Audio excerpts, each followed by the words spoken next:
ពីខ្ញុំមករស់នៅចិនខ្ញុំធ្លាប់ធ្វើតែផ្អកកាចាំសាច់ជ្រូកជាមួយនឹងពងទាឲ្យអ្នកម្ដាយក្មេកជនជាតិចិនខ្ញុំហើយនឹងគ្រួសារខ្ញុំហូបហើយពួកគាត់ចូលចិត្តខ្លាំងមែនទែនហូបឡើងអស់ពីចានហ្មង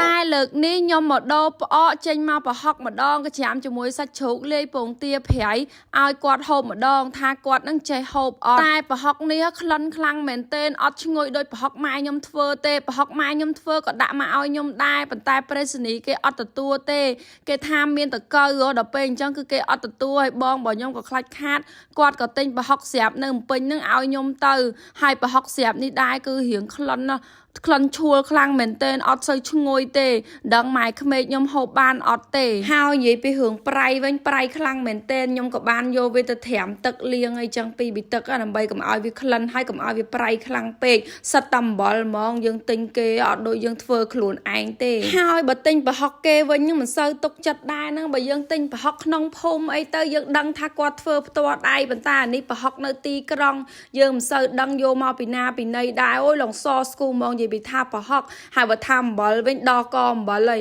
ប្រហុក2ខាំអីអំបិលនេះចង់1ខាំបាត់ហើយមើលទៅឃើញតែអំបិលខ្លាំងមែនទែនហ្មងណាហើយឥឡូវហ្នឹងប្រហុករបស់ខ្ញុំក៏បានកច្រាមរួចរាល់អស់ដែរខ្ញុំយកប្រហុករបស់ខ្ញុំទៅចំហុយបដា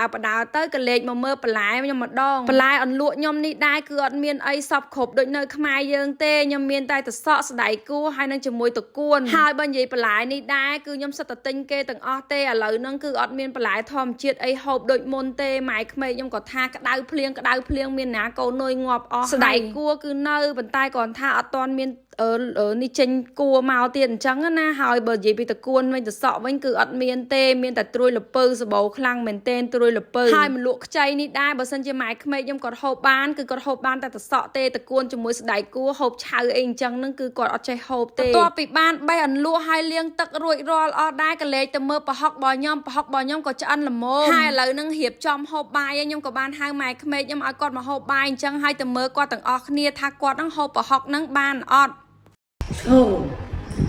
ស្របទៅស្របមកគឺអ្នកម្ដាយក្មេករបស់ខ្ញុំនឹងហូបអត់បានទេគាត់ថាក្លិនរៀងស្អុយអញ្ចឹងណាខ្ញុំក៏ដឹងដែរប្រហុកនឹងគ្រាន់បើកក្លិនឡើងគឺជះក្លិនប្រហុកខ្លាំងមែនទែនប៉ុន្តែសម្រាប់យើងជនជាតិខ្មែរគឺយើងឆ្ងាញ់ហើយយើងហូបបានឥឡូវមួយចានហ្នឹងគឺខ្ញុំតែម្នាក់ឯងទេសំណាងអីខ្ញុំក៏បានឆាពោតជាមួយនឹងឆាបន្លែឲ្យគាត់ដែរការពារខ្លាចគាត់អត់ចេះហូបទៅបើយើងអត់ធ្វើឲ្យគាត់គឺគាត់អត់ចេះហូបចប់ហ្មងអត់មានមកហូបឲ្យគាត់ហូបបាយបដ ாய் ហើយឥឡូវក៏លេចមកមើលមាត់របស់ខ្ញុំហូបអូយឆ្ងាញ់ខ្លាំងមែនទែនគ្មានអីឆ្ងាញ់ជាងប្រហុក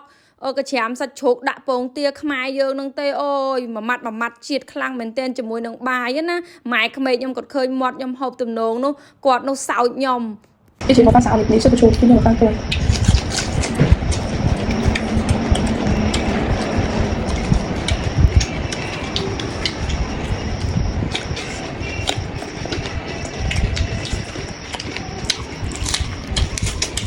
是不是今天有犯错？